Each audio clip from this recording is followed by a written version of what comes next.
چلائے.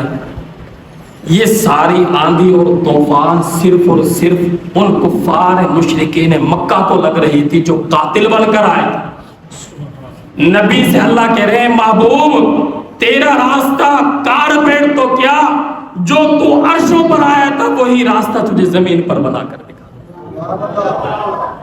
نبی چلے، کوئی ہوا نہیں، کوئی آندھی نہیں، کوئی طوفان نہیں.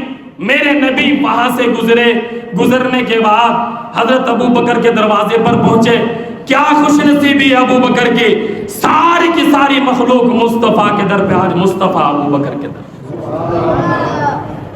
یہ اللہ ہی دے رہا ہے نا، اللہ بھیج رہا ہے نا نبی کو، چل میں اپنے یار کے پاس. جب رات گزر گئی، آنکھیں مل مل کر لال ہو گئی، ختم ہو گئی، سر میں درد شروع ہو گیا. یہ جب سحری کا وقت ہوا تو ظالموں نے کہا کہ بھئی یہ تو صبح ہو رہی ہے، فلاں بھی دیکھ لے گا، فلاں بھی دیکھ لے گا، نبی کو فلاں نے قتل کیا، اب کیا کریں؟ اب جو ہمارا مقصد ہے اس کو پورا کریں. ابو جہل نے کہا اب دیر نہ کرو، دوار چھلاک دو، دروازے کے اوپر سے ڈب جاؤ. جب دروازے کے اوپر سے چھلاک کر گئے، جا کر کمرے کے اندر گئے، جس چادر کے اندر نبی آرام فرما رہے تھے وہاں پر آرام علی فرما رہا. جب چادر کھینچی نا، حضرت علی کو دیکھا، حیران سرگردان، پریشان، یہ کیا ہوا؟ محمد رسول اللہ یہی موجود، کوئی راستہ نہیں، ہوا سے نہیں گئے، ہم ساری رات سے تلواریں لے کر کھڑے، وہ کہاں چلے گئے؟ کون لے کر چلا گیا؟ حضرت علی سے فرمایا، علی سے پوچھا کہ کہاں ہے نبی؟ علی نے فرمایا مجھے کیا پتا، چوکیدار تم تھے یا میں تھا. دیکھو بات سوچنے کی ہے نا، وہ چوری ہوتی ہے دکاندار کی، کسی کی بھی ہو جائے تو وہ چوکیدار سے کہتا بھائی چوکیدار پہ تو تھا یا میں تھا، اور پہرا تم دے رہے ہو، چوکیدارہ تم کر رہے ہو، اور پوچھتے مجھ سے ہو کہ نبی کہاں؟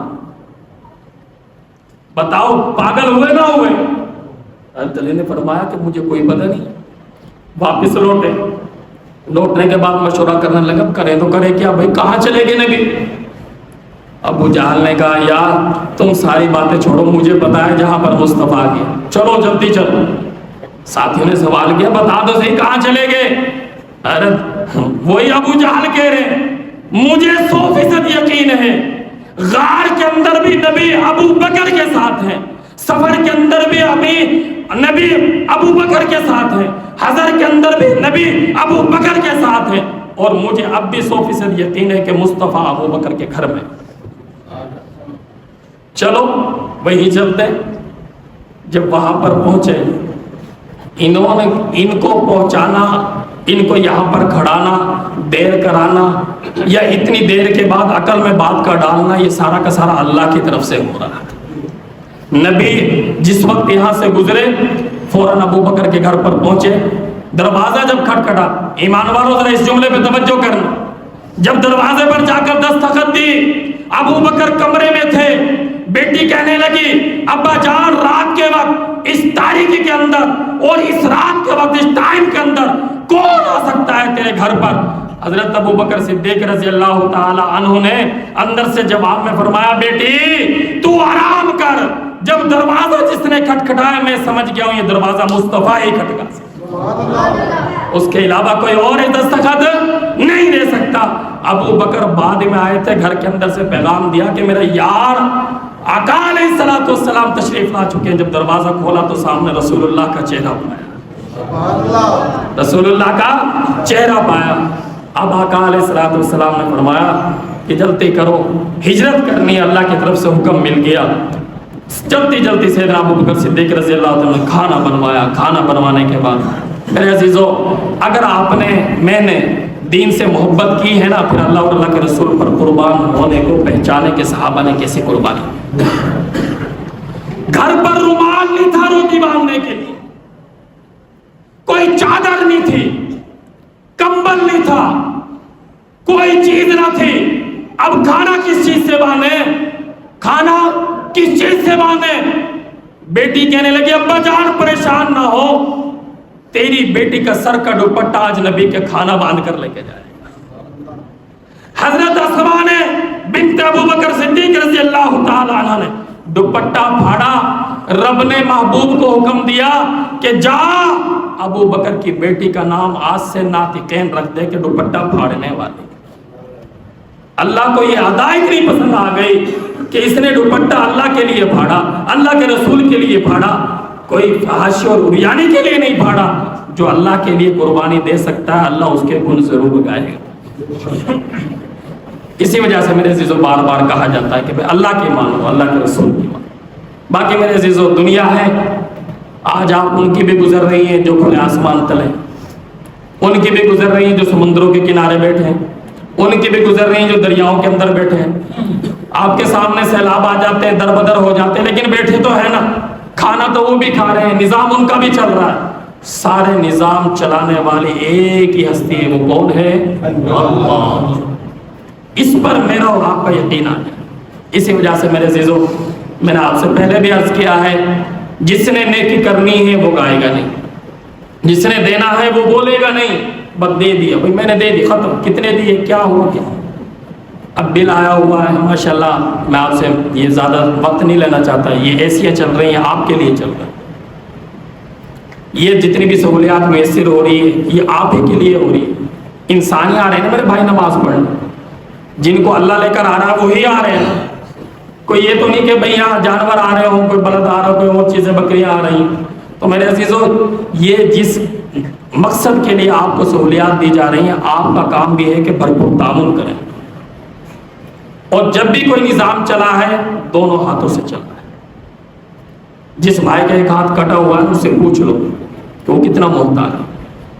تو اس میں یہ ہے میرے عزیزو، یہ اے سی او کا بل پچھلے مہینے انہوں نے یونٹ نہیں ڈالے، 384 روپے بل آیا تھا۔ میں نے کل چیک کیا تو یونٹ بل آیا ہوا ہے 9600 روپے، تقریباً یہ 10,000 میں 400 روپے بنتے۔ اب بھائی یہ بل کون بھرے گا؟ اب سوچنے والے کی بات یہ ہے کہ کہنے والے تو بہت کچھ کہہ دیتے ہیں، تو یہ بل میں نے اور آپ نہیں بھرنا۔ ہاں ایک بات ہے، بہت سے لوگ ایسے بھی سوال کر دیتے ہیں، یار حکومت اپنے انٹر میں نہیں لیتی مسجدوں کو۔ تو میرے عزیزو، اللہ والے فرماتے ہیں ہمارے جو بڑے ہیں نا، بڑے، ان کی بات سونے سے لکھنے کے قابل ہوا کرتی۔ وہ فرماتے ہیں اگر یہ مساجد حکومتی انٹر میں چلے جائیں تو جس طرح میں اور آپ آزادی کے ساتھ عبادت کر رہے ہیں نا، وہ ایسی عبادت ہم نہیں کر سکتے۔ پھر ہم ان کے تابع ہوں گے، وہ جس وقت دروازہ کھولے، تالا کھولے، ہم اندر آئیں گے، عبادت کریں گے، اور جب انہوں نے بند کر دیا کوئی کھلوا نہیں سکتا، جیسا کہ کرونا کے دوران ہوا ہے، آپ جان رہے ہیں اچھی طریقے۔ اور میرے عزیزو، جب تک میں اور آپ اللہ کے راستے میں مال نہیں دیں گے، اللہ 100 مصیبتیں لے کر آئے گا۔ جب اللہ کے راستے میں دینے والے بن جائیں گے، اللہ ساری مصیبتوں کو ٹال دے۔ تو اسی وجہ سے میں آپ سے عرض کر رہا ہوں کہ خدا را آپ اپنا بھی خیال کریں، مساجد کا بھی خیال کریں، جو دینی کام ہو رہا ہے اس کے اندر معاون بنے، تقابل نہ۔ کوئی بھی گھر ہو، کوئی بھی مسجد، ساری مسجدیں اللہ کی، سارے دین کے کام اللہ کے ہو رہے ہیں۔ 70 سے 72 شعبے ہیں دین کے، ہر شعبہ اللہ نے میرے نبی کو دیا، میرے نبی نے اس کو فالو کیا، کر کے دکھایا۔ اسی وجہ سے میرے عزیزو، میں زیادہ آپ کا ٹائم نہیں لینا چاہتا۔ بھائی ضیاء الحسن صاحب کچھ کھڑے ہو جائیں تاکہ یہ بل ادا ہو جائے۔ باقی تو یہ ہے کہ آپ دیتے رہتے وہ بھی دیں، لیکن بل کے لیے آج لازمن دیں، یہ بل بھرنا ہے۔ اور ایک چھوٹی سی بات ہے، گھر کا میٹر کٹ جائے تو پڑوسی کتنے تانے دیتے ہیں۔ اگر مسجد کا میٹر کٹ گیا تو پھر کیا ہوگا؟ بھائی چوک والی مسجد کا میٹر کٹ چکا۔ آج کل تو میڈیا کی خبریں ہیں بھائی۔ اللہ عز و جل مجھے اور آپ کو کیا ہے صحیح سمجھ عطا فرما دے، دین کے لیے قربانی دینے والا بنا دے، دین سے محبت کرنے والا بنا دے، اور جو اللہ کے گھروں سے اخلاص کے ساتھ محبت کرتے ہیں اللہ ان کے گھروں کو بھی آباد کرتا ہے، مال و متاع سے بھی ان کے گھروں کو آباد کرتا ہے، اولاد کو بھی فرما بردار کرتا ہے۔ اسی وجہ سے میرے عزیزوں، کوئی ہاتھ خالی نہ رہے، ایک دوسرے کو نہ دے کہ ہر ایک نے اپنی قبر میں جانا ہے۔ جو جس سے محبت کر رہا ہے، اگر وہ عاشق معشوق میں سے کوئی مر جائے جو زندہ رہے، اس نے کبھی کہا ہے کہ مجھے قبر میں اتار دو اس کے ساتھ؟ کسی نے کہا ہو؟ ماں جتنی بھی پیار کرتی ہے اپنے اولاد سے، اگر بیٹا یا بیٹی فوت ہو جاتی ہے تو ماں نے کبھی کہا ہے مجھے بھی دفنا دو اس کے ساتھ؟ ہر بندے نے اپنی قبر میں جانا ہے، اس لیے ہاتھوں کو اللہ کے راستے میں دینے والا بنا دے، یہ سب سے بہترین مثال ہے۔ اور کل قیامت کے دن اللہ ان ہاتھوں کو بلند کر کے کہے گا یہ وہ بندے ہیں جو میرے گھر کے معاون کرتے تھے، تعاون کرتے تھے، آج ان کو بغیر حساب کتاب کی میں جنت میں داخل فرما۔ یہ تھوڑی خوشخبری ہے میرے عزیز. اس وجہ سے میرے عزیزوں خدا را خود بھی دیں اور دوسروں کو بھی دیں. چلائیں بات چلائیں, معاون بنے, مددگار بنے. کوئی کسی کو نہیں روکتا کہ مسجد میں نہ دو, مسجد کا تعاون نہ کرو. سب یہی کہتے ہیں کہ اللہ کے راستے پر, اللہ کے راستے پر. اللہ مجھے اور آپ کو اپنے راستے میں خرچ کرنے کی توفیق عطا فرمائے. وقول ھذا والحمدللہ رب العالمین. جو نہیں دے سکے بھائی, جمعے کے بعد حمزہ بیٹھا ہوگا دکان پر, اسے جمع کرا دے, امیر اسلم کو دے دے, حاجی عبدالستار کو دے دے. اللہ کے اس نعمت پر سنتے تھا.